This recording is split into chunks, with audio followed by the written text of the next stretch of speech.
started. Hopefully I got the mic set properly. And starting the class. Yeah. Oh, the class recording. Well, thanks for the heads up, Jolie, on Karen. Um, yeah, no worries. It's recorded. Uh, okay, let's do it. All right. So last time we. Oh, can I get a mic check and that you can see the slide 17 of our Jamboard?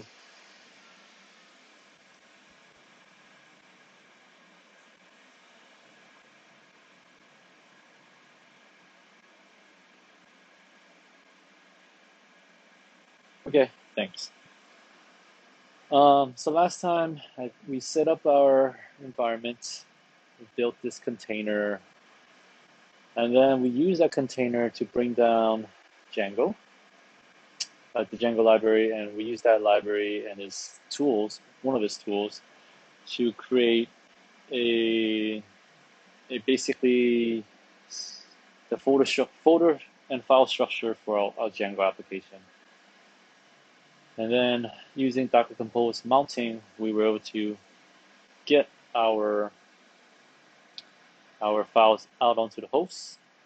And after our meeting yesterday, I committed it and pushed it up. So I should have made some branches and we'll commit as we go. But I also didn't want to,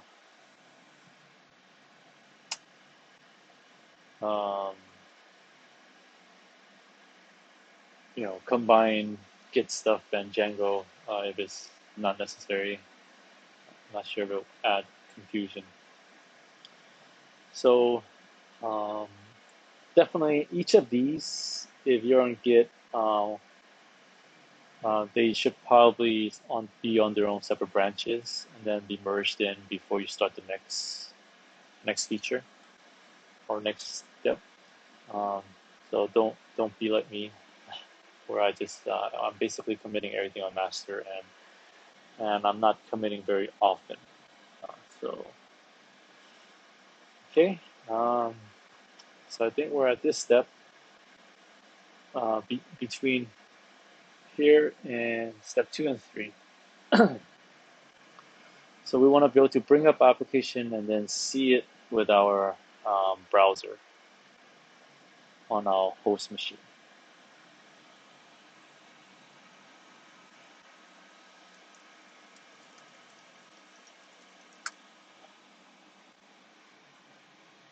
Okay.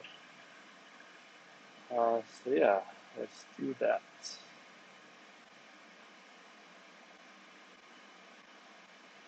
So go back here in our tutorial that we're following along. We basically finished updating our Docker file to install the Django library. And so that's here, and it worked. So let's work on bring up our application. So again, Django's tutorials are really good. They talk about this, but we'll just go through it using this tutorial. So ideally, we should be able to put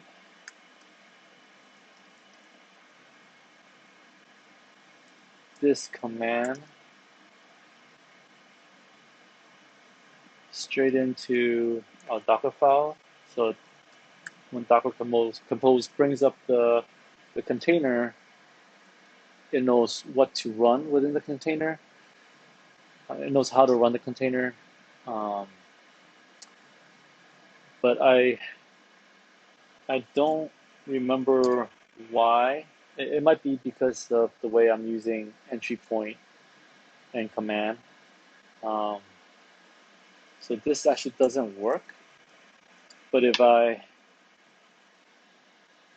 oh, first I have to wait till Docker Compose is up. But if I wrap this into a script and then call the script, that works. So I don't know if it's, I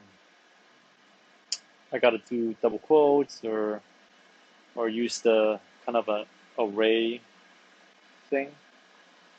And yeah, I remember going through this issue way in the past, and I kind of like this solution, so I just stuck with it and haven't reminded myself why the script is necessary.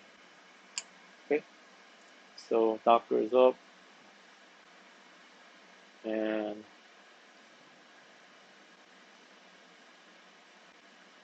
yeah, so that's the issue. But if we were to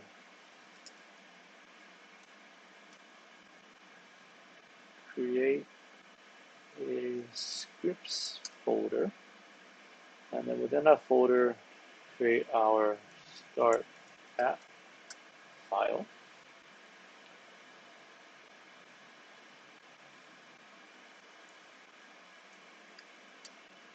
And then put the command in here. We don't need bash, simple shell will work. And in my other apps, we actually have to wait for the database to come up. So we might encounter that when we actually implement Postgre. But for now, with our SQLite, we don't have to wait. It's co-located on the same file system. So, and then a little bit about the 0.0.0.0.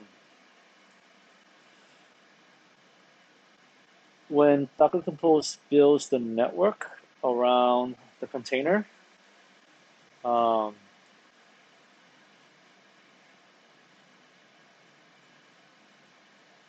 should write this out here.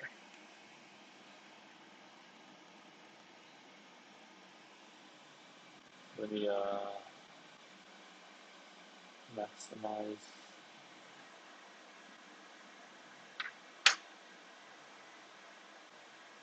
Oops.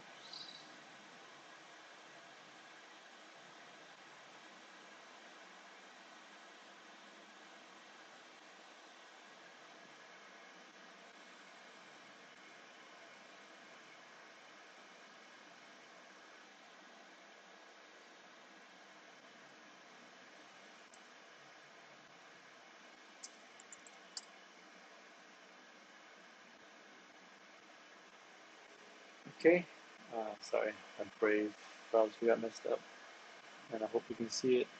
All right, so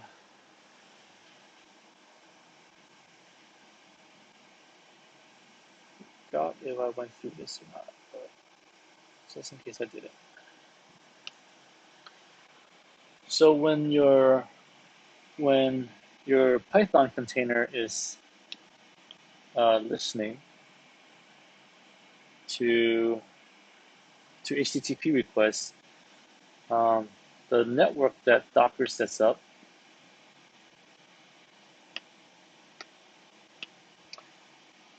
between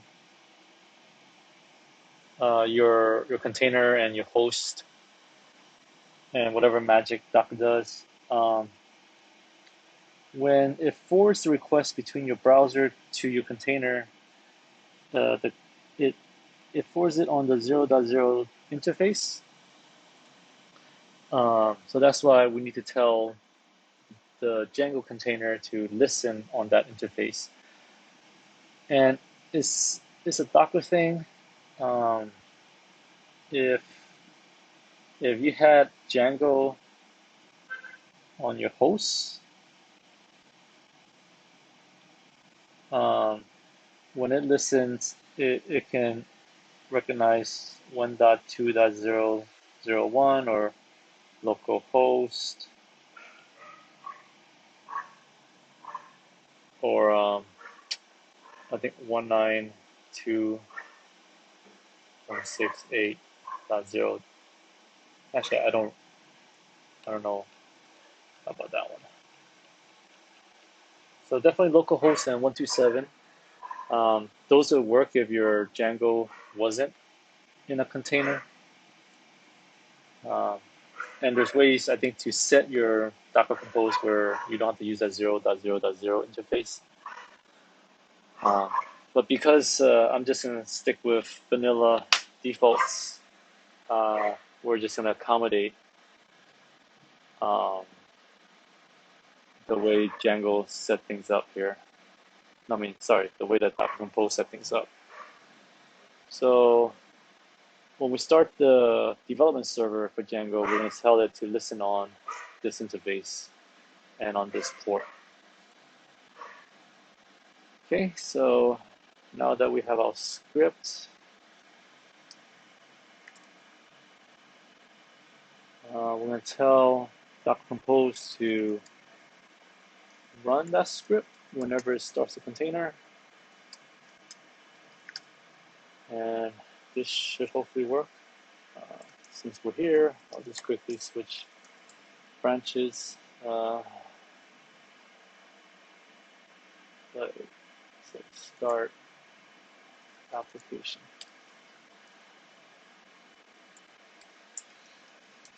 Up.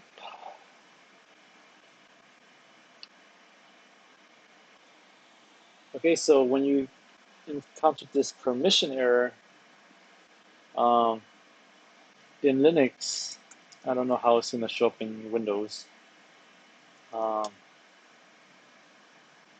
Each file has a kind of privilege of permissions. So this has read write to a certain group, has read for another group, and read for another group. I'm not too familiar with these things. I think one is a user group and then global. That's about all I know about it. But we're going to change that file to allow execution. So we're going to add this execution privilege or permission to the start app file. So now if we look at it, it's able to be executed by the different groups. If you were copy and pasting a file that already had execution privileges and just updating it, you would bypass this issue, but this is a simple fix, or simple enough. So now let's try bring up the container again. So spinning up the container, and now it's actually able to execute that that script, which then starts the server. And then if we were to check, it's up, but none of the ports are exposed. So that displays a little nicer. So none of the ports are exposed, so we need to do that next. And to do that, we'll add another configuration into our Docker Compose. And we're starting out on port 8000 on the container, so we'll just map it to the same port on the host. So again, we're mapping the host port on the left to the container part on the right. I guess to be clear, I'll just make it a little different. So the container starts on 8000 and listens on 8000, but we're going to use the host port 8001. So let's cancel this.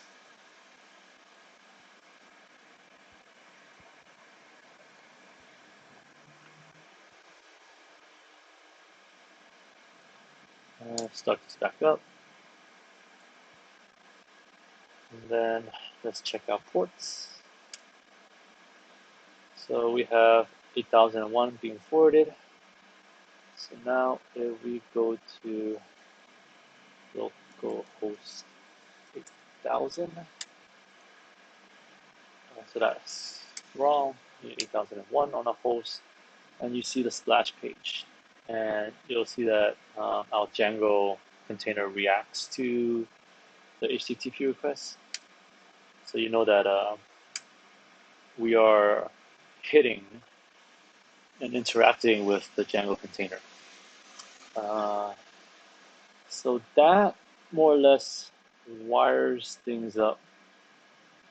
We're able to use our browser on a host to reach our container that we built. We built our vanilla Django application app.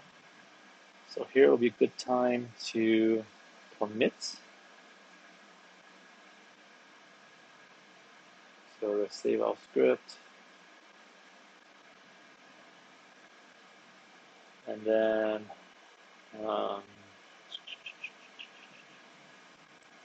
got development server working and able to reach it from host browser. Alright, so let's cancel that. We're not going to push. And then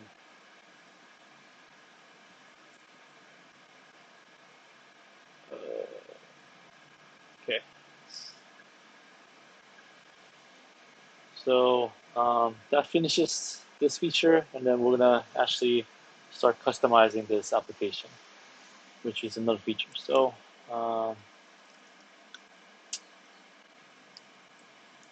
gonna switch to master, merge our feature with no fast forward. We'll push it up, and then we'll start a new. Well, we'll clean up the branches, and then so that's the only branch remaining. We'll switch to a new branch,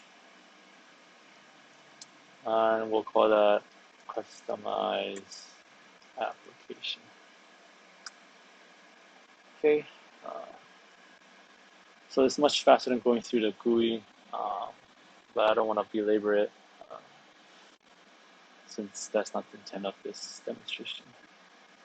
Okay, so let's create our first resource. Let's customize this app. And what we're gonna do is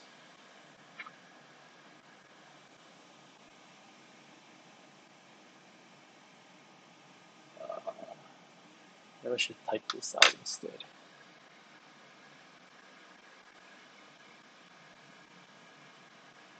We are going to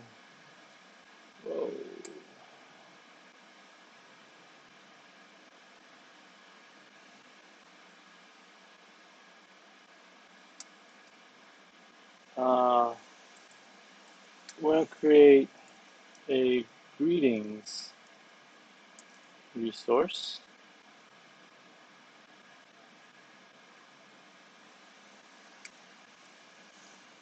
And then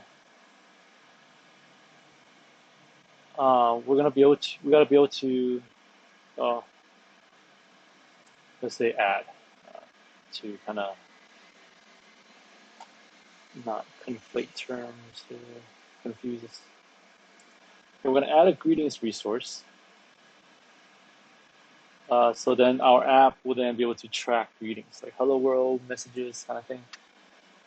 And then the bare minimum that all resources kind of need to do is they need to be created. So we need to have the ability to create a greeting.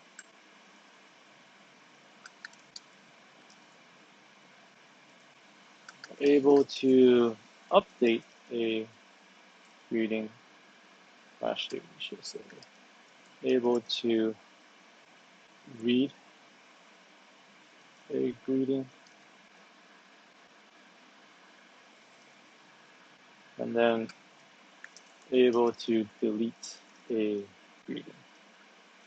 Again, I think I've touched on it before. these operations are so common.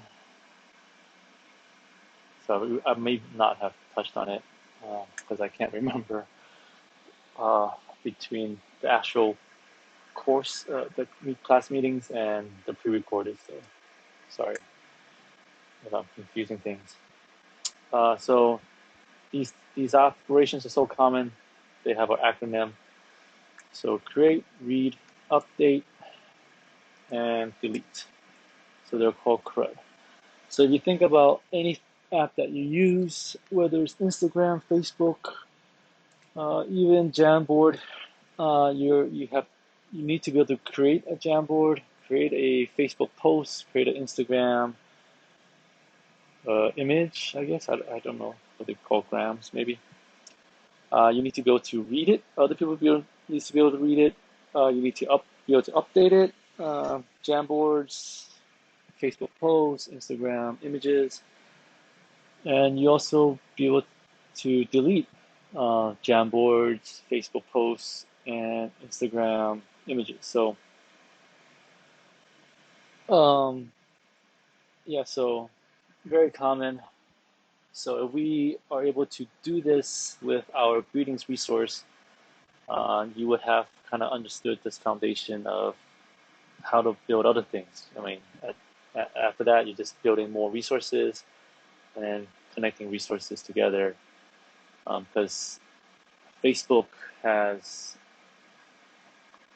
Facebook posts has comments, right? Has likes, so you're just connecting those things. A Jamboard, uh, each Jamboard has many slides, and each slide has many objects within it.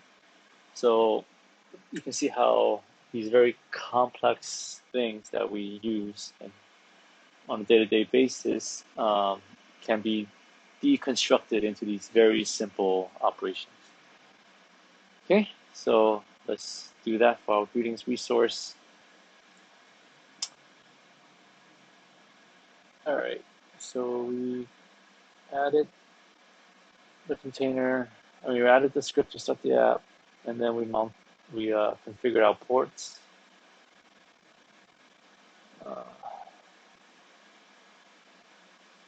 And now let's create our first resource, which is our greetings resource. Again, the Django documentation, it goes through creating a poll. And then it also goes through, a poll has question and choice. So that's very common to have associated resources. But to keep it simple, we're going to do just a greeting by itself with no extra associated resources. But definitely the next step is to kind of start associating resources.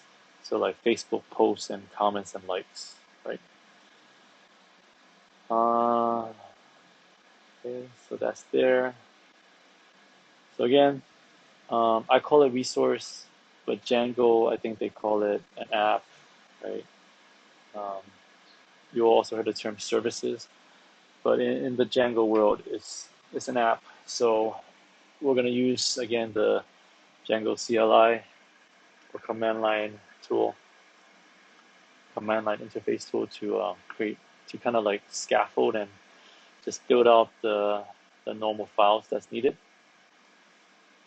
So guess we don't need this now.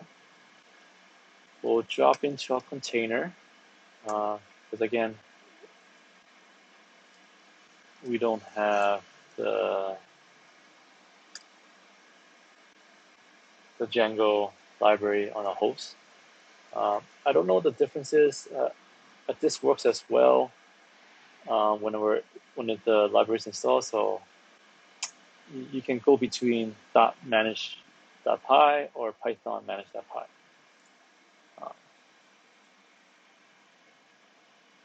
So okay, let's drop into our container, which has the Django library installed. We are going to use this Django library. to use one of their commands called start app. So this is kind of like start as in creating the files for an app, whereas the start app here was to kind of run the development server. So nomenclatures can be confusing. So when I run this, it should generate in the container some files, which gets mapped into our host. So we should be able to see it here on our VS Code. So here it goes. It creates this folder with these files that we're going to use. Okay. So let's commit this. So this is wholesale adding everything. Bad practice. But it looks like these are relevant files, so it's okay. Because I guess in a git ignore, we've already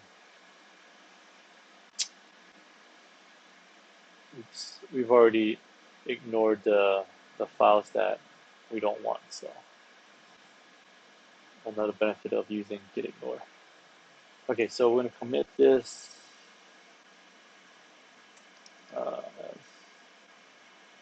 Add files generated by Django CLI. And then, so here we're actually going to start customizing the app finally. And if we're to go back to this, how a Django application is set up, the first thing we need to do is tell the Django app that listen for a HTTP or HTTPS request with a certain path, right? The URL, like when a URL comes in, parse through that URL, and if it matches any of these paths that I specify, then we can route that request appropriately. So that's our first step here. We're gonna add this URL file to kind of listen for our greetings. So our browser can actually get to this resource that we're creating. So it's not added for us. Sorry, I should say that differently. This URL is for the entire project. We're going to add a URL file later for this greetings resource, or Django calls it an app. So this file is a very Django thing. The next file I create might just be a me thing. But anyways, so let's add that in. And I think Django goes top to bottom. So if something matches, say I have another admin that points to another app, this admin will match first, and then the request will be routed here, I believe. So this will never get executed. But of course, you don't want to have conflicting URLs. So you should put your customized things that you care about more important. The things you care about the more important things you care about on top.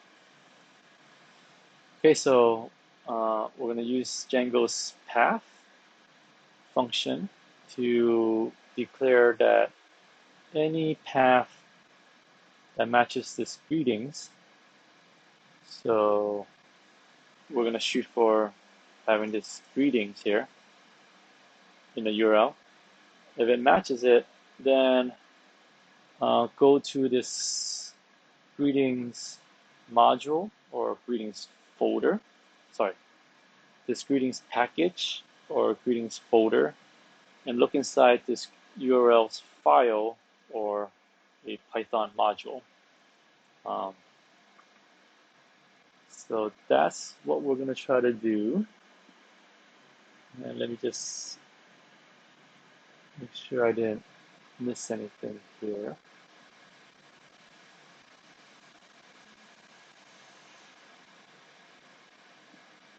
Yeah. This is already included. Oh, we have to include. Okay. So we save that.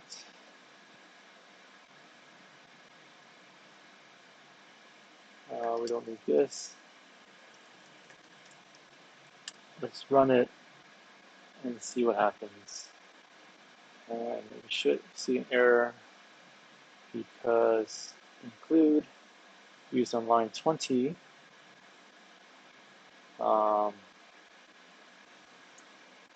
was not imported. So let's do that.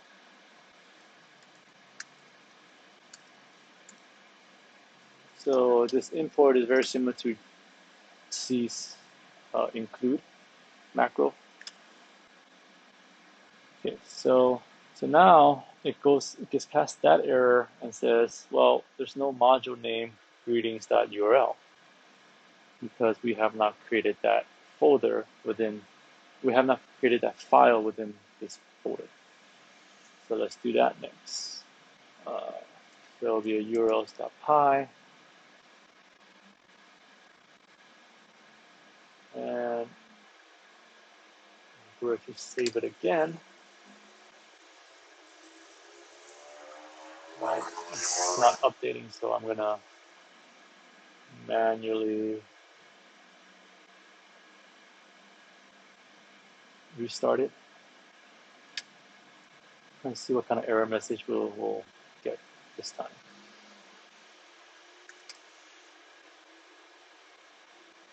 Okay, so it's not able to find it. Or, sorry, it probably was able to find it, but it's empty and it's throwing it for a loop. So let's just add some things here.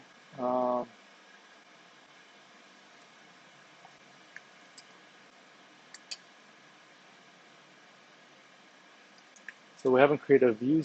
Oh, we did create a view. This is importing this views file here.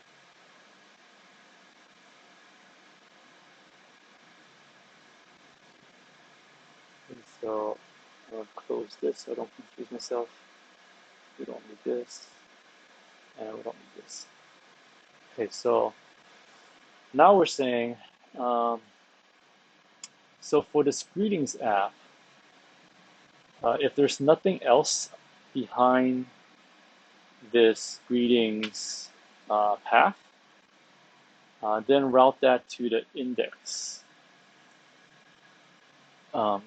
action within the views file. All right. So here it's complaining that greetings.view has no index function or attribute. So now that's our next step. We'll create that.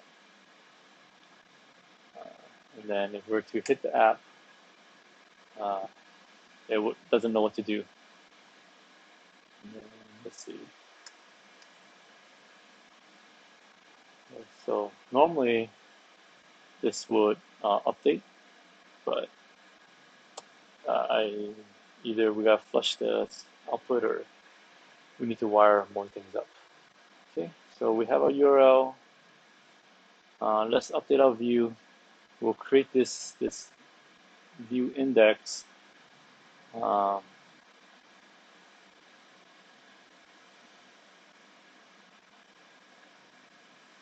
that the app works to some degree. So we're just gonna say for this action, controller action is the normal term, um, but this is a views function or action in Django world. We're gonna return an HTTP response that just has a string.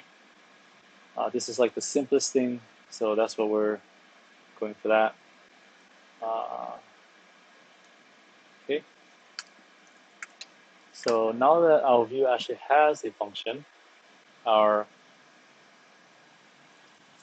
our Django app starts up properly.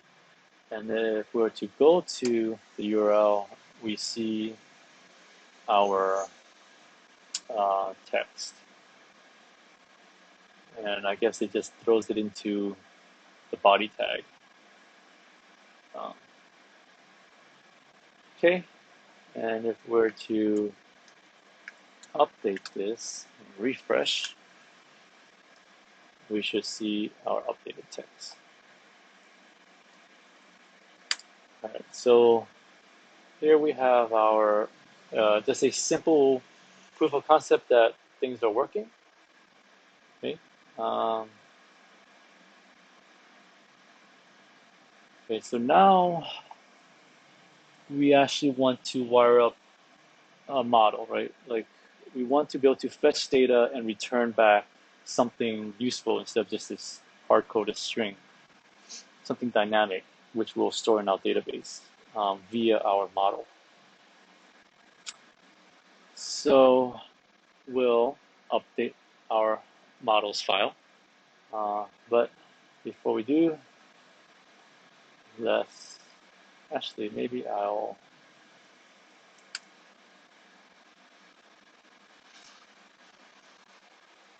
start the terminal here for my Git stuff. Git status, Git add. So -p is you can actually choose which to add. So that looks good. That one looks good, but it doesn't add new files. So we'll just add that, and then we'll commit it. And then got URL responding with static hard-coded text. Okay, push that up, and then go back.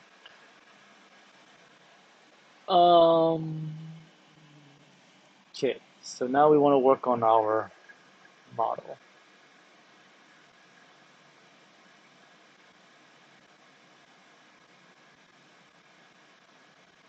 All right, so let's do that.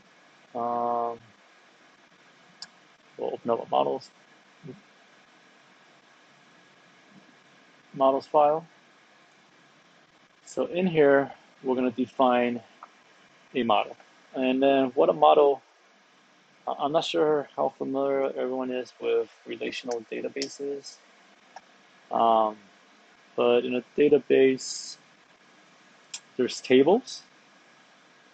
And so this greeting model will correspond to a database table, and each of these attributes will correspond to a column. So we're to draw it out.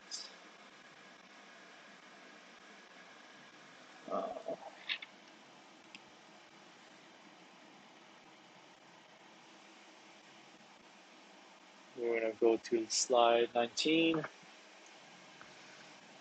So in a database, so this is a database. There's actually, you can have multiple databases. So you can have database 1, database 2. So we'll call this the database application. And you can have many. And I think this is because back in the day, hardware was, cloud didn't exist yet. So to kind of stand up a server, you don't want to do it too often. So you just want to stand up one database and have it be able to use by different apps, right? So database 1 might be used by app 1, database 2 might be used by app 2, and then database N would be used by app N. But nowadays, with containers and cloud, it's so easy to stand up databases. We normally just use one database for every database installation. So then within the database, there are going to be tables. So this can be table 1,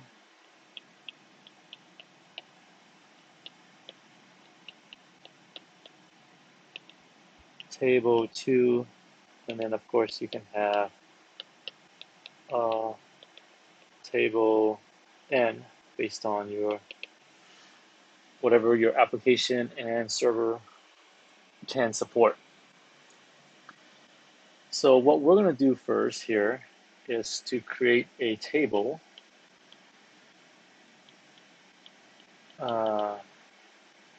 greetings. So we're going to actually just define a greeting model, and then Django knows that this model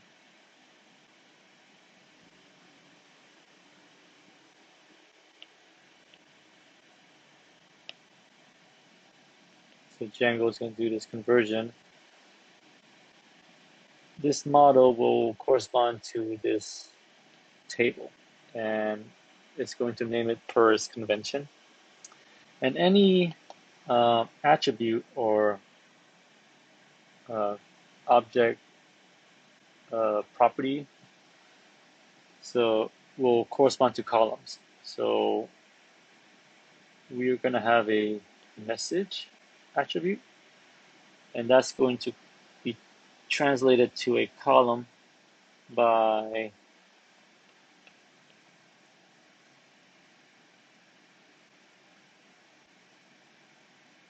so that's like the header by Django. So we're going to have a message column here, and then every greeting will have a unique ID. That's how relational databases work. So every row will have a different ID. So 1, 2, normally auto increments, and then whatever we put into our message we saved within that cell. So and then each row is a greeting. So greeting 1, greeting 2, greeting 3. Okay, so every row is an instance, right? So Django knows if you were to like, Django knows to kind of create instances of the greeting class based on the row of a database. So that's how these frameworks usually go between data and code. Okay, so the class greetings is the code, and backing up that code is this database table. And the reason that's necessary is because the code runs in memory. So once you shut down your computer or the server or your container, that's gone. So you need to persist that data on the file system, and these databases is how it gets persisted between reboots, so to say, so to speak. So that's what we're doing here.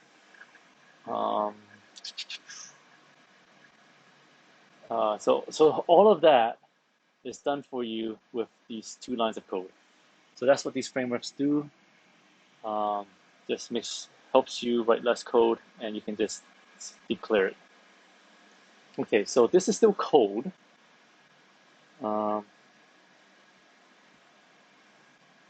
Nothing has translated to database yet. So before we translate to actual data in database, uh, I'll go kind of go over this code. Let's see. So I guess I should explain this part because there was a question about it. In Python, oh wait, sorry.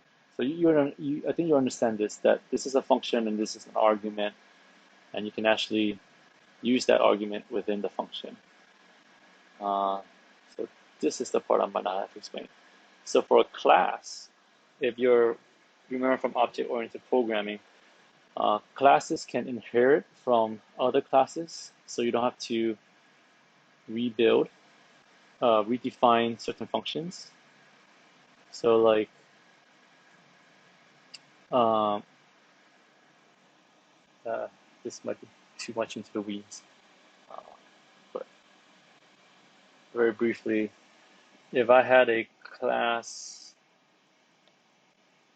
a car class that has, definitions for wheel and doors, I can have another class called sedans and another class called sports vehicle.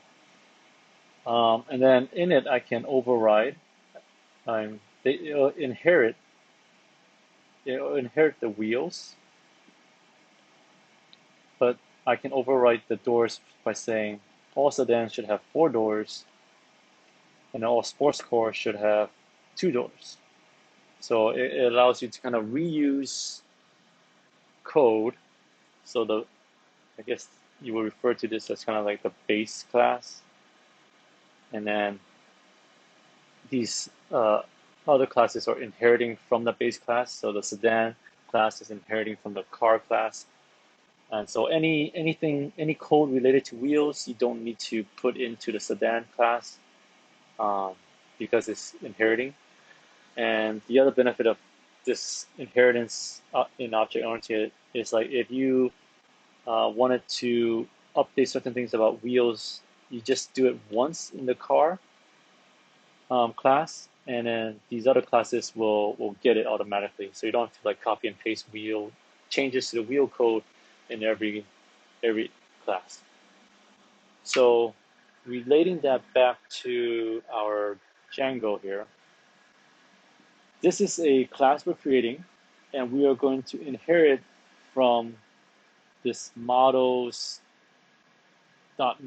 class that's provided by Django.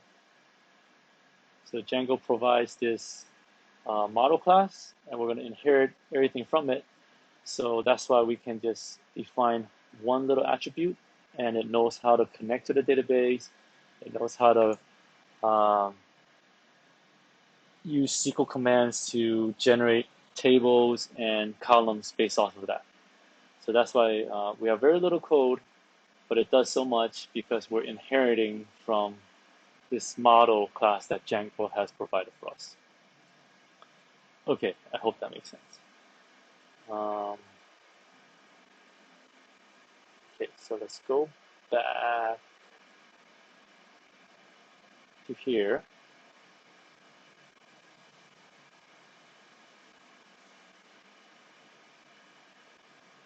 Okay, so we wrote this code, and now we're going to try and migrate the database.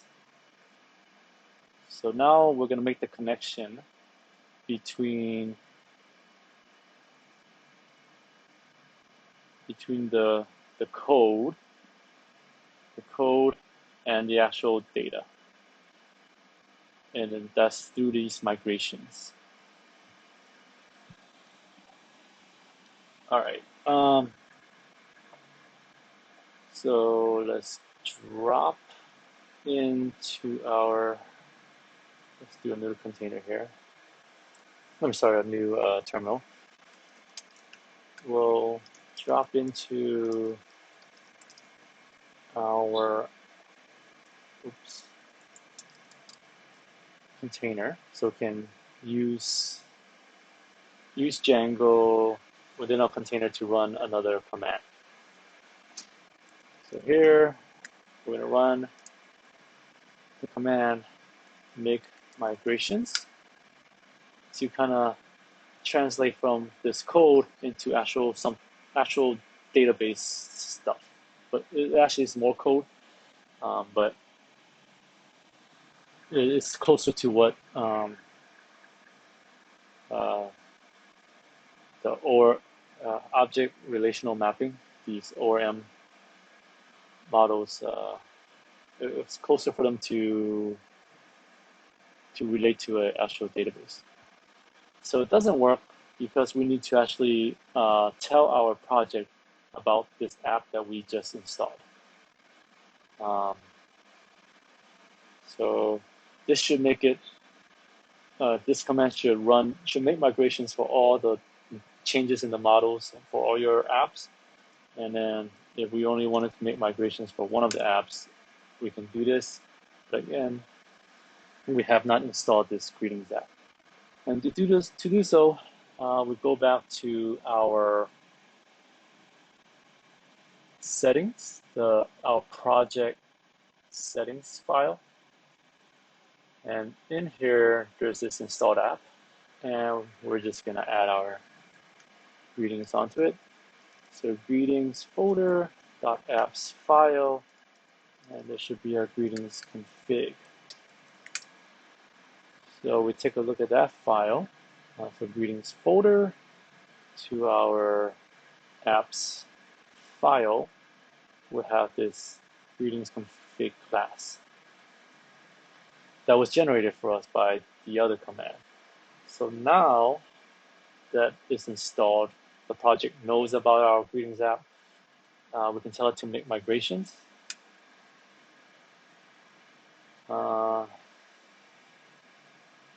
So I think it's because it gets compiled to C and there's some caching going on.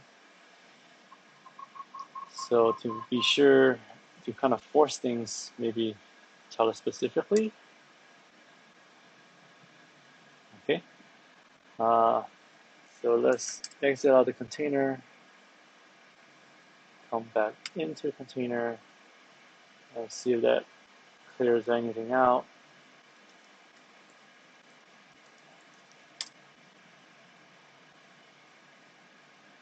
Or maybe because I didn't save yet.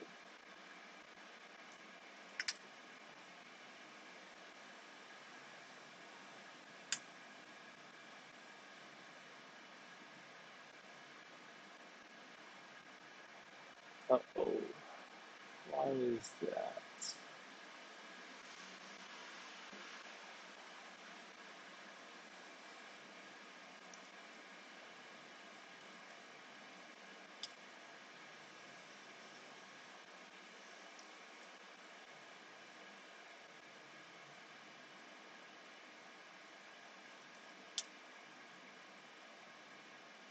Okay, a model.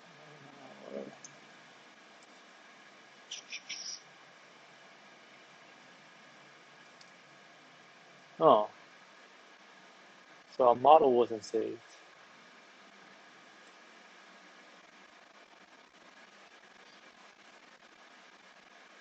Okay, let's save that.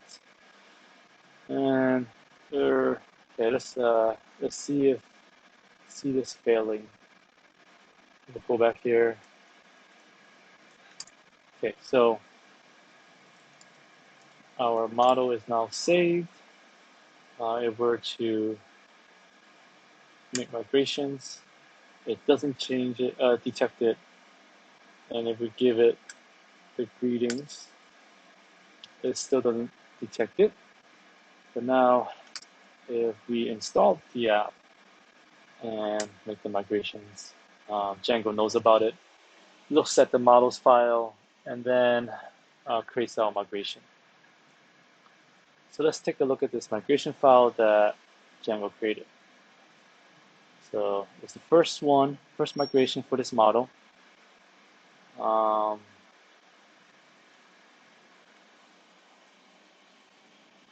it's auto-generated, it tells you the timestamp.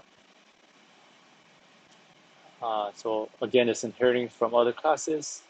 Oops, don't do that.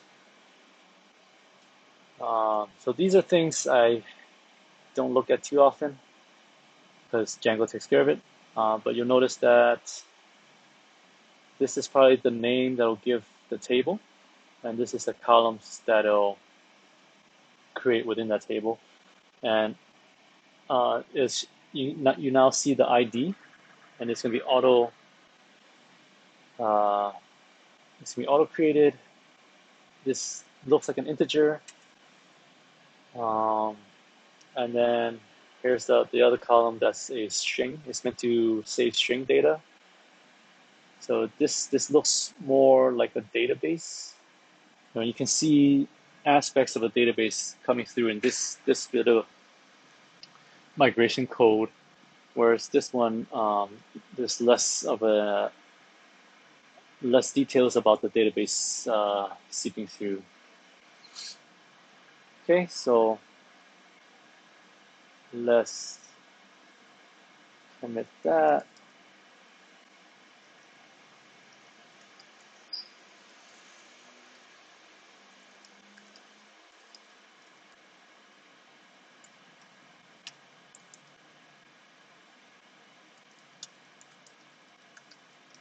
Um, add model and associated migration. Okay. All right.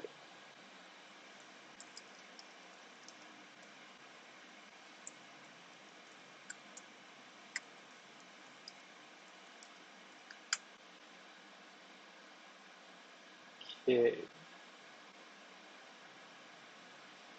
So that's still code. Our actual database,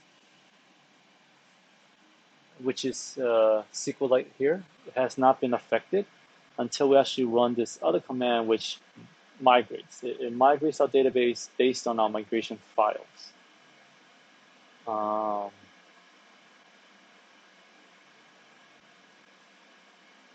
Okay, so let's do that. Let's go here in our container. We'll run the command migrate, and you'll see our greetings migration applied. So I'm just gonna close out some thoughts on migrations and continue the rest tomorrow. Okay, so migrations. Why is it important? So let's show you this part. Let's draw the picture first. Okay, and I might run over, so feel free to drop off here if you gotta go. Okay, so how come it's not letting me? Oh, is this the max? Oh, dang. Okay. Let's create another Jamboard.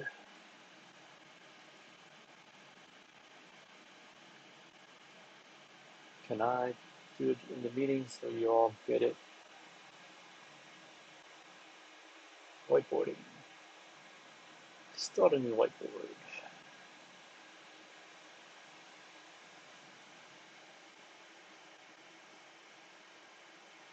So share with everybody. And I think it should show up in chat. Okay, so we have a new whiteboard that y'all can access, hopefully, via the link that's posted in chat. All right, so let's talk about migrations here, and I'll clean up the naming later.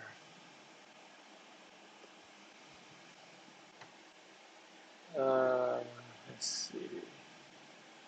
Okay, can we see this? All right. So, slide one of this new Jamboard. We're going to talk about migrations. So you have your development machine. So dev, and you have our database here. Right now it's SQLite, but it works the same for Postgres. So imagine if you have production where you have actual users. Back in the day, people run SQL commands directly on here, but that's manual and error prone. So now we're using migrations. Uh, that's a bad place for it.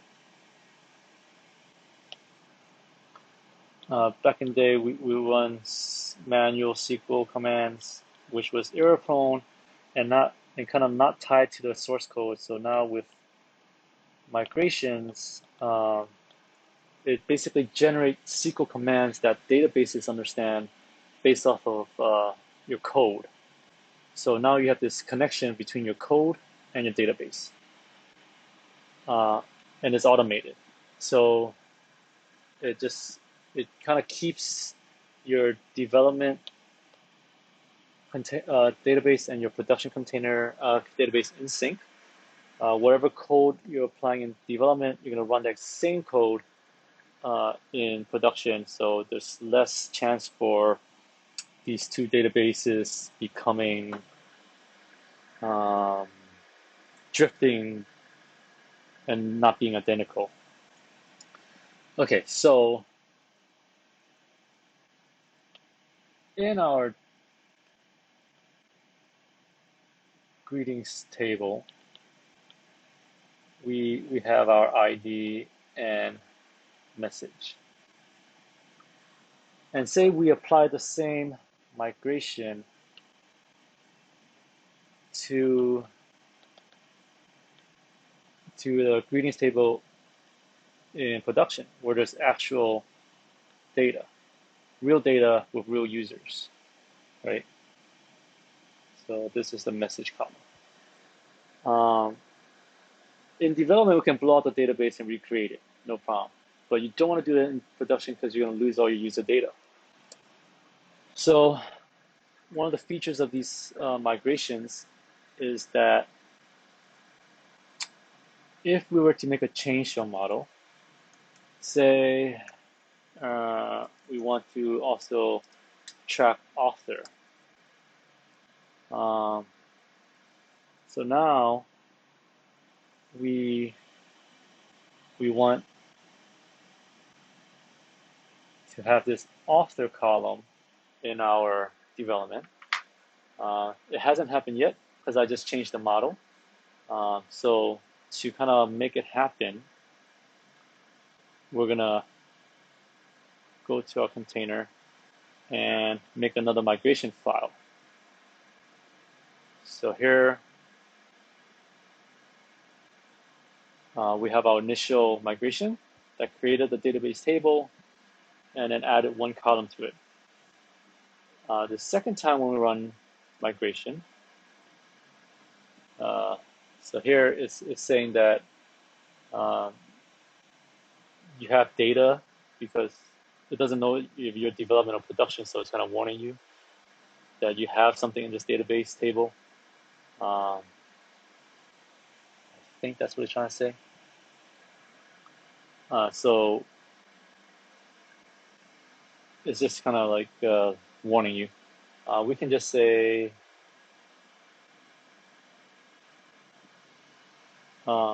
because we might have had rows, like we might have had a 1 with data, and if we were to add this new column, they don't know what to put in that for the existing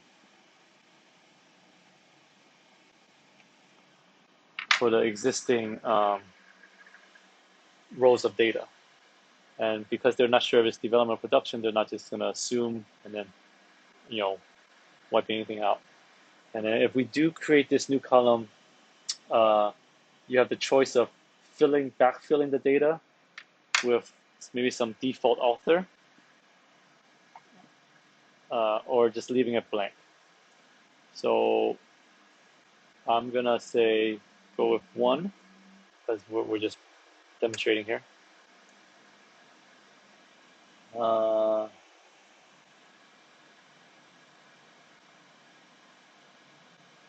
Oh, so it won't even let me. Okay. Uh,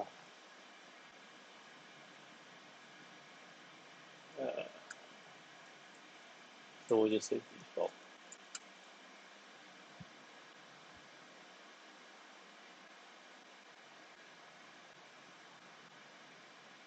We could also provide a default here if we wanted to, but I think this is a migration issue. So now that it's finished, it created the second one, second migration file. And you'll notice that is specifying the table and adding a column. It has nothing to do, it doesn't have anything about the message column. It's adding a field, adding a column. So when we run this,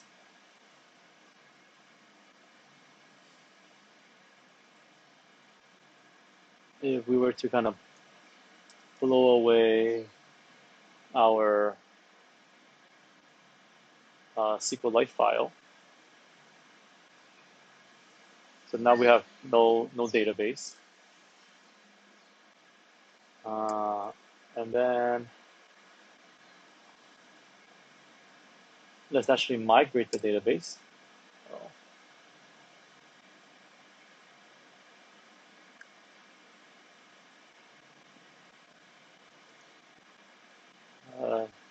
Okay, let's have Docker restart and actually create the database file for us. Oh, sorry, have Django restart.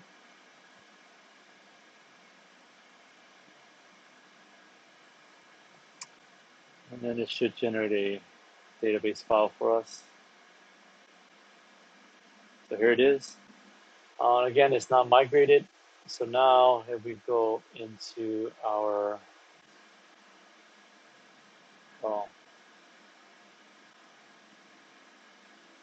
container, and then run our migrate, you'll see that it applied the initial migration to create the table and the message column, and then it added the second column. So in our development, we have 2 columns now. But in our production, we only have our first message column. So with this code, we can actually take our source code in this file into our production and then run it there to kind of help generate. So right now we have our 0001 and 0002. So initially we just had 1. We ran the migration, created the message column. But if we were to update production with our new code, which has 02, and run the migration there, it'll create the author. And of course, you need to backfill the rows that are already existing with the default. But we're not going to get into that. So that's kind of why migrations are important. Now, that's the intended use. I'm going to delete these 2 files, these 2 migrations, which you shouldn't do unless you know what you're doing. Because then without the migrations, if your database is in a certain state, you want dev and prod to match. And if you delete the migrations, it won't match. So now that we don't have an initial migration file and we make migrations, it'll create one initial file, and in this one initial file, it'll create both of our columns because it didn't it didn't create a delta between the first migration and the second migration. So when we deleted that, it just created one that has both columns. And now, if we were to push that to production, these initial migrations will not match, and you're kind of like you're stuck having to do manual SQL to kind of like get the both databases to match again.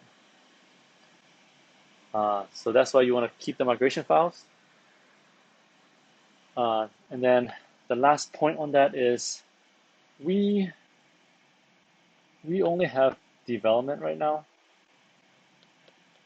So because we have development, if we had an initial migration, we made a third column, we can just, so if this one had message author, and we wanted a third one, we could just delete this migration and create a new one with message author and maybe title. And because we don't have a production to worry about, we can willy-nilly change these migration files in development. Oh crap, I didn't change slides. Sorry. So if we were to have one migration file with two columns, and we added another attribute to a model, we could delete this like we did earlier, delete the migration files and generate a new one that has all three columns, message, author, and title, because we don't have to worry about a production database to be in sync with. So yeah, before you deploy, you have the option of just deleting all your migration files and creating one brand new one. Okay, so I think that's all I want to say about migrations. And then we did our migrate. And then next time we'll wire up the view. So let me just clean this up. Again, we don't have a production database to kind of keep in sync. So I can more or less just delete these files and recreate them. But if you ever have something in production, you don't want to be doing this. Okay. And then now our changes. Yeah.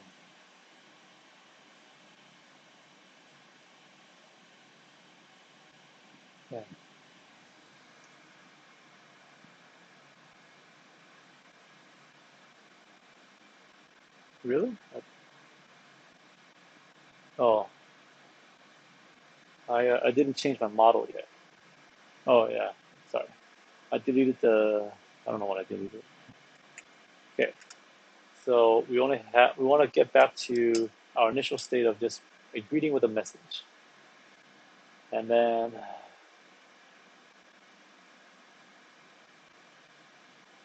let's delete this file and recreate it, because we don't have to worry about production. And then we generate this migration where it's just a message column. And then the only thing that should have changed is this timestamp.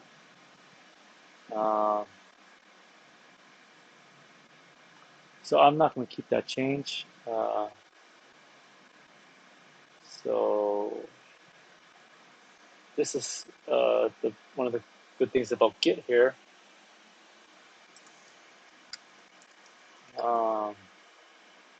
So I can actually discard the change, but I guess I should do it from the command line, from the VS Code. So if this change is not really relevant, I can discard it, and it'll go back to our previous version that was committed. And yeah, if I had shown the timestamp, it'll go back to the old timestamp. And then here, I guess we did add some new lines. So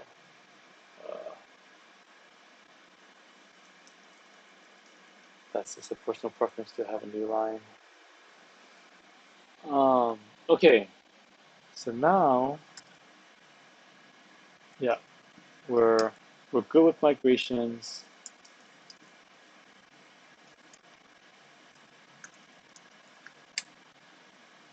And we have the model and migration that we want.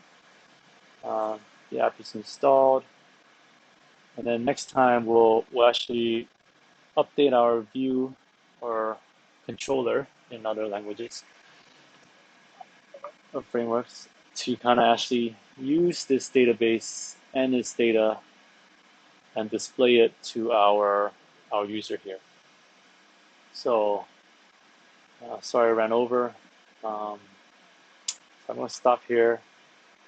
And of course, you're free to go. The mic is probably going to make a weird noise, and I'll fix that, but I'll hang around should there be questions. All right, so stopping video.